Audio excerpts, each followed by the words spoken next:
नृसिंहकवचम् वक्ष्ये प्रह्लादेनोदितम् पुरा सर्वरक्षाकरम् पुण्यम् सर्वोपद्रवनाशनम् सर्वसम्पत्करम् चैव स्वर्गमोक्षप्रदायकम्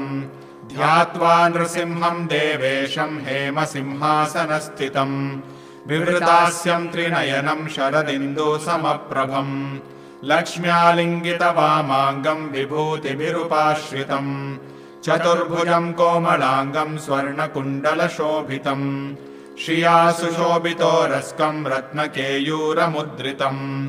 तप्तकाञ्चनसङ्काशम् पीतनिर्मलवाससम् इन्द्रादिसुरमौलिष्ठः स्फुरन्माणिक्यदीप्तिभिः विराजितपदद्वन्द्वम् शङ्खचक्रादिहेतिभिः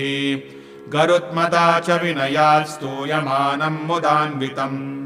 स्वहृत्कमलसंवासम् कृत्वा तु कवचम् पठेत् नृसिंहो मे शिरः पातु लोकरक्षात्मसम्भवः सर्वगोपीस्तम्भवासः पालम् मे रक्षतु ध्वनिम् नृसिंहो मे दृशौ पातु सोमसूर्याग्निलोचनः स्मृतिम् मे पातु हरिः मुनिवर्यास्तुतिप्रियः नासा मे सिंहनासस्तु मुखम् लक्ष्मीमुखप्रियः सर्वविद्याधिपः पातु नृसिंहो रसनाम् मम वक्त्रम् पात्विन्दुवदनः सदा प्रह्लादवन्दितः नृसिंहः पातु मे कण्ठम् स्कन्धौ भूभरणान्तकृत् दिव्यास्त्रशोभितभुजो नृसिंहः पातु मे भुजौ करौ मे देववरदो नृसिंहः पातु सर्वतः हृदयम् योगिसाध्यश्च निवासम् पातु मे हरिः मध्यम् पातु हिरण्याक्ष वक्षः कुक्षिविदारणः नाभिम् मे पातु हरिः स्वनाभि ब्रह्म संस्तुतः ब्रह्माण्डकोटयः कट्याम् यस्यासौ पातु मे कटिम् गुह्यम् मे पातु गुह्यानाम् मन्त्राणाम् गुह्यरूपदृक् ऊरो मनोभवः पातु जानुनी नररूपदृक् जङ्घे पातु धरा भारा हर्ता योऽसौ नृकेशरी सुरराज्यप्रदः पातु पादौ मे नृहरीश्वरः सहस्रशीर्षा पुरुषः पातु मे सर्वशस्तनुम् महोग्रः पूर्वतः पातु महावीराग्रजोऽग्नितः महाविष्णुर्दक्षिणे तु महाज्वालस्तु नैऋतौ पश्चिमे पातु सर्वेशो दिशि मे सर्वतोमुखः नृसिंहः पातु वायव्याम् सौम्यां भीषणविग्रहः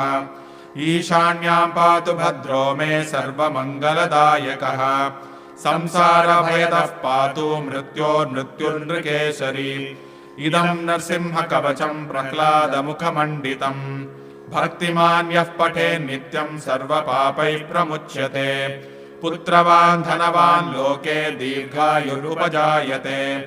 यम् यम् कामयते कामम् तम् तम् प्राप्नोत्यसंशयम् सर्वत्र जयमाप्नोति सर्वत्र विजयी भवेत् भूम्यन्तरिक्षदिव्यानाम् ग्रहाणाम् विनिवारणम् वृश्चिकोरगसम्भूत विशापहरणम् परम् ब्रह्मराक्षसयक्षाणाम् दूरोत्सारणकारणम् भूर्जे वा तालपत्रे वा कवचम् लिखितम् शुभम् करमूले धृतम् येन सिद्ध्येयुः कर्म सिद्धयः देवासुरमनुष्येषु स्वम् स्वम् एव जयम् लभेत् एकसन्ध्यम् त्रिसन्ध्यम् वा यः पठेत् नियतो नरः सर्वमङ्गलमाङ्गल्यम् भुक्तिम् मुक्तिम् च विन्दति 32 सहस्राणि पठेत् शुद्धात्मभिर्नृभिः कवचस्यास्य मन्त्रस्य मन्त्रसिद्धिः प्रजायते अनेन मन्त्रराजेन कृत्वा भस्माभिमन्त्रणम्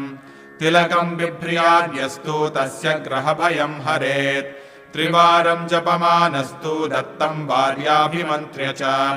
प्राशयेद्यम् नरम् मन्त्रम् नृसिंहध्यानमाचरेत् तस्य रोगाः प्रणश्यन्ति ये च स्युः कुक्षिसम्भवाः किमत्र बहुनोक्तेन नृसिंहः सदृशो भवेत् मनसा चिन्तितम् यत्तु स तच्चाप्नोत्यसंशयम् गर्जन्तम् गर्जयन्तम् निजभुजपटलम् स्फोटयन्तम् हरन्तम्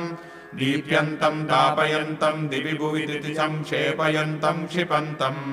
क्रन्दन्तं रोषयन्तं दिशि दिशि सततं संहरन्तं भरन्तं वीक्षन्तं घूर्णयन्तं करनिकरशतैर्दिव्यसिंहं नमामि इति श्रीब्रह्माण्डपुराणे प्रह्लादोक्तं श्रीनरसिंहकवचं सम्पूर्णम्।